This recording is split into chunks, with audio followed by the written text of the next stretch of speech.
Muy buenas noches. El día de hoy, dentro de la maestría, de la tira de materias de la maestría de administración y la experiencia educativa denominada mercadotecnia, vamos a iniciar con el tema denominado antecedentes históricos de la mercadotecnia. El término mercadotecnia es un término que estamos acostumbrados a utilizar. Mucha gente, cuando le hablas de mercadotecnia, normalmente piensa en ventas. Pero la mercadotecnia no nada más se circunscribe a las ventas, sino se refiere a muchas actividades que van desde la investigación de mercado hasta los servicios postventa, los servicios de satisfacción del consumidor. Pero bien, el tema de hoy es antecedentes históricos de la mercadotecnia, como lo había mencionado con anterioridad. ¿Quién inventó la mercadotecnia? Bueno, la mercadotecnia no fue un invento. Muchos pensamos que es un término nuevo, que es un término que inventó Philip Kotler, pero no es así. La mercadotecnia está asociado con un proceso, ese proceso se llama intercambio. Y el intercambio sucede desde que el ser humano apareció sobre la faz de la Tierra, y precisamente está asociado con la relación que se da entre necesidad y satisfactor. ¿Desde cuándo he tenido necesidades el ser humano? ¿Desde cuándo es que empezó a tener necesidades y a requerir satisfactores? Pues desde que apareció sobre la faz de la Tierra, desde que se formó como un ser vivo que necesitaba comer, respirar, descansar, etc., necesitó satisfactores para poder cumplir con esas actividades.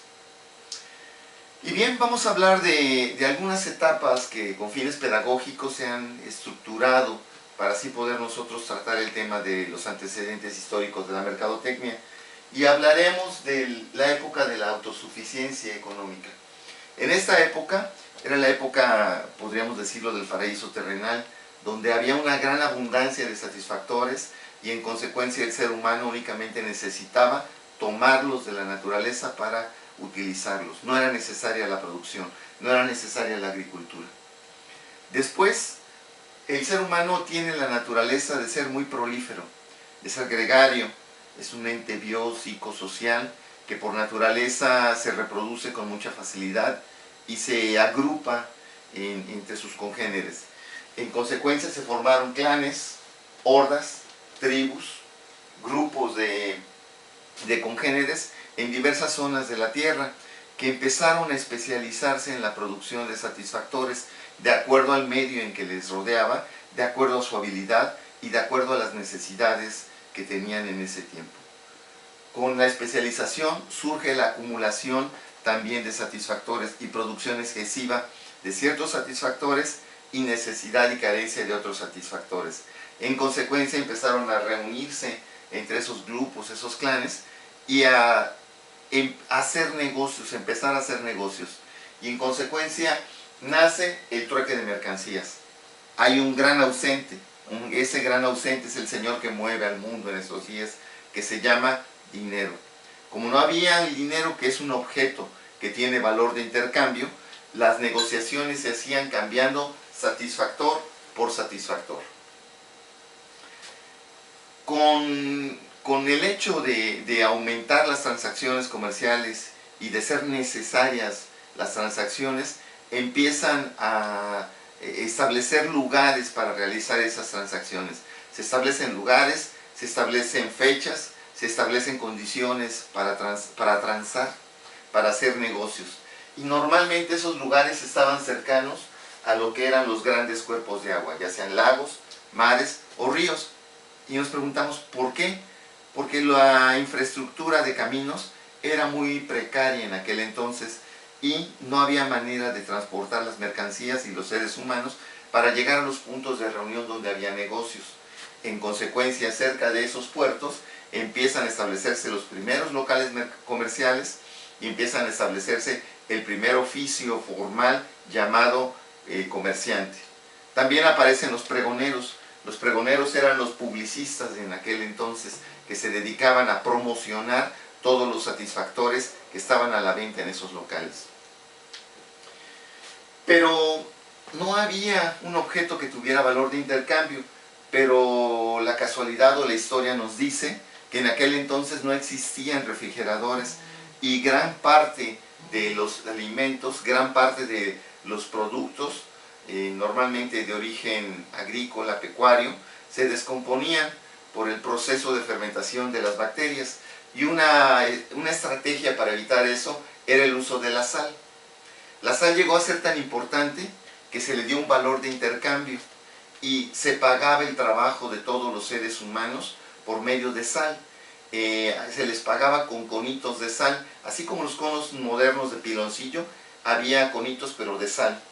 Y de ahí aparece una palabra moderna que estamos acostumbrados a utilizar. ¿Cuál palabra?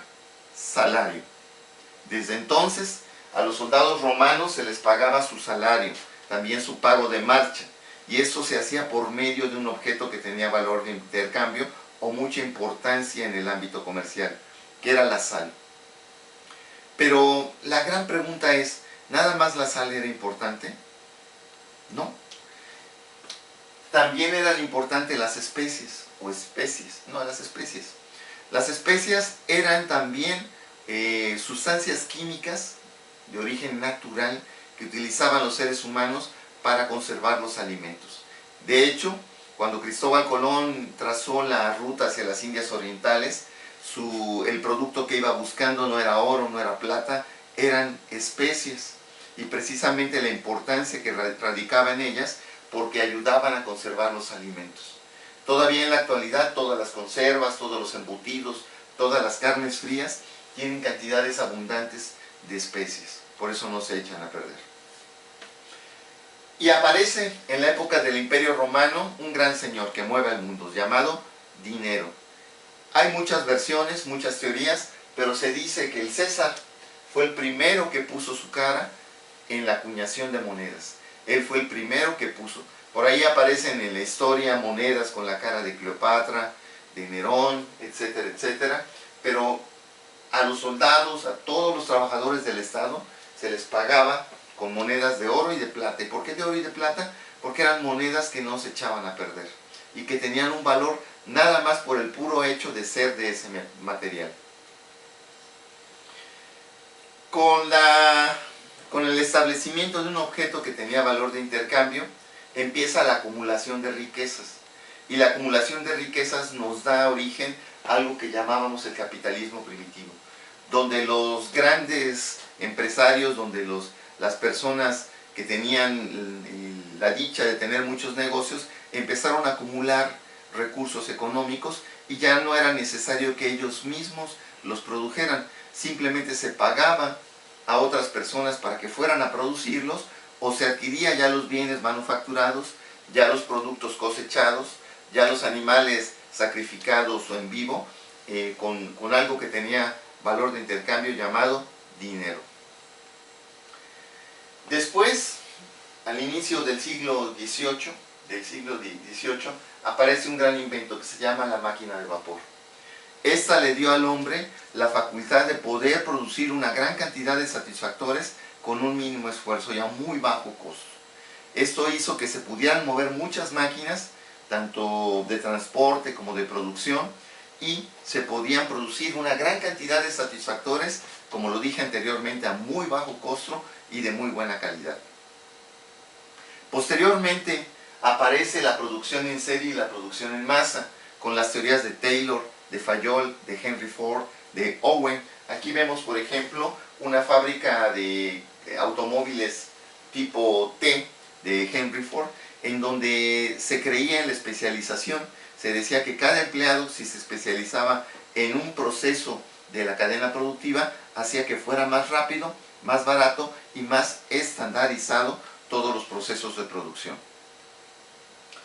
Y llegamos hasta nuestros días en la llamada sociedad próspera, donde abunda la cantidad de satisfactores y muchos de nosotros ya no necesitamos producirlos en casa, tener una huerta de traspatio, ni tener gallinas en la casa, sino únicamente necesitamos tener un objeto que tenga valor de intercambio para así nosotros poder ir al supermercado, ir a la tienda, a la miscelánea y adquirir esos satisfactores y llevarlos a nuestra casa. La mercadotecnia inicialmente empezó como productos y posteriormente se volvió una mercadotecnia de servicios, pasó al ámbito de la mercadotecnia de relaciones, donde todas las empresas hacen las llamadas joint venture o ventajas o alianzas estratégicas con muchísimas ventajas, hasta la mercadotecnia organizacional, donde organizaciones de cualquier tipo pueden realizar o deben de realizar mercadotecnia para el cumplimiento de su misión, de su visión, de su razón de ser. Hoy por hoy, con la orquestación tecnológica, la mercadotecnia ha rebasado fronteras, ha llegado a una gran cantidad de países y se tiene acceso a una gran cantidad de mercados. El proceso de integración mundial nos hace hacer negocios en cualquier parte del mundo y con cualquiera de los productores, ofertantes, distribuidores que se encuentren en cualquier confín de la tierra. Esto nos abre la posibilidad de acceder a una cantidad casi incontable de personas que necesitan satisfactores. En México la mercadotecnia también se realizó. Pudiéramos mencionar que en México estuvo habitado por chichimecas, zapotecos, mixtecos, huastecos, totonacos, olmecas, toltecas, mayas, teotihuacanos y aztecas. Estos últimos, una cultura maravillosa que se desarrolló en el centro de un islote, en la llamada Gran Tenochtitlan. Los historiadores mencionan que esa era una gran ciudad sorprendentemente estructurada y sorprendentemente organizada, donde había cerca de 200,000 pobladores. Y aparece una palabra que estamos muy acostumbrados a utilizar, el llamado tianguis. Toribio de Benavente, mejor conocido como Motolinia, nos habla en sus crónicas sobre el tianguis. El tianguis era un mercado que se establecía en Tlatelolco, la ciudad gemela de Tenochtitlan. Nosotros vemos las representaciones arqueológicas del tianguis y vemos el tianguis moderno. Realmente las similitudes son mínimas. El Tlatelolco, los comerciantes recorrían grandes distancias y se podían hacer negocios. Vemos aquí que aparece el xoloscuincle, que era la forma de proteína animal, se cultivaba, se criaba para alimentación personal. Bien, hasta ahí mi exposición. La bibliografía está fundamentada en 2 libros de mi autoría, denominados precisamente Mercadotecnia e Innovación de Productos, por la editorial Trillas. Muchísimas gracias.